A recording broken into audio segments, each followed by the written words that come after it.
Sir first of all మిమ్మల్ని కలిసినందుకు చాలా సంతోషంగా ఉందండి. అయ్యా! మీ గురించి నాకు తెలిసి తెలియని వాళ్ళు ఎవరు లేరు సార్. మీ గురించి, మీరు చేసే సేవల గురించి, మీరు చేసే పనులు అందరికి అన్నీ తెలుసు. కానీ మా ఛానల్ ద్వారా మేము అసలు మీ బాల్యం గురించి ఏంటి? మీరెక్కడ పుట్టారు? ఎక్కడ పెరిగారు? మీ ప్రయాణం ఈ రత్నం వైపు ఎలా వచ్చింది? ఇక్కడి నుంచి స్టార్ట్ చేద్దాం అనుకుంటున్నాం సార్. సో ముందుగా మీరెక్కడ పుట్టారు సార్? మీ మ నాన్నగారు మా మా గురుకులం వచ్చేసి గంగలకుర్తి అగ్రహారం. ఓకే. గురుకులంలో చిన్నప్పుడు చదువు.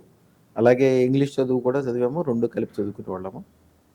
నేను పుట్టింది అక్షయ తిథి రోజున పుట్టాను. అలాగే మా గురువుగారి ద్వారా, వేరే గురువుల ద్వారా అక్షయ సిద్ధి పొందాను. అక్షయ సిద్ధి పొందడం అంటే ఏంటి? మన చేతిలోంచి ఏదైనా ఒక చిన్న వస్తువు గానీ, చిన్న వ్యవహారం గానీ, చిన్న మాట గానీ ఎవరికైనా చెప్తే వాళ్ళు 100% బాగుపడి తీరాల్సిందే. 2, 3 మార్గాలేముండవు.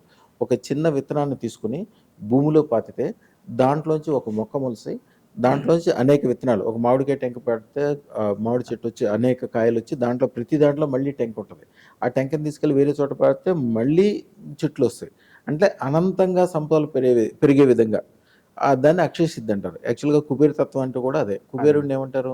కుబేరుడి పేరు అందరూ కుబేరుడు, కుబేరుడు అంటాడు. కుబేరుడు అనే మాటని ఇంట్లో తలుచుకోకూడదు ఎప్పుడు. ఇంట్లో ఎప్పుడు కూడా వైశ్రవణుడు అనాలి. వైశ్రవణ. కుబేరాయ వైశ్రవణాయ అనే మంత్రం శివాలయంలో చదివేది. శివాలయం కాదు, ఏ దేవుడికి పూజ చేయాలన్నా కూడా ఫస్ట్ ఆయన మంత్రం చదువుతారు. ఆయన్ని ఇంట్లో చదివేటప్పుడు విత్తేశ్వరాయ అనాలి. మన ఇంట్లో డబ్బుల్ని మనం ఏమంటాం? విత్తము అంటాం. విత్తం అంటే డబ్బులు. విత్తం అనే దానికి 2 అర్థాలు. ఏంటి? రూపాయి బిళ్ళని కావచ్చు, విత్తనం.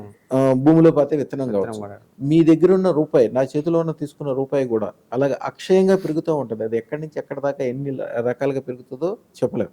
అంత గొప్పగా పెరుగుద్ది కాబట్టి చిన్నప్పటి నుంచి మా గురువులు కావచ్చు, పక్కన ఉండే ప్రెసిడెంట్లు కావచ్చు, వ్యాపారస్తులు కావచ్చు, వ్యవహారస్తులు గానీ ఎవరైనా సరే ఏదైనా వ్యాపారం చేయాలన్నా, వ్యవహారం చేయాలన్నా నా దగ్గరికొచ్చి ఆ రోజుల్లో రూపాయి అంటే చాలా ఎక్కువ.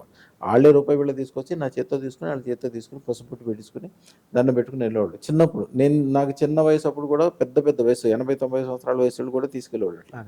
అది ఒక్కసారి మన దగ్గర నుంచి ఏదైనా ఒక వస్తువు గానీ, ఒక అదృష్టరత్నం గానీ, ఒక రూపాయి గానీ తీసుకెళ్తే వాళ్ళ జీవితంలో మళ్ళీ డబ్బు కోసం వెనక్కి తిరిగి చూసే సందర్భమే రాదు.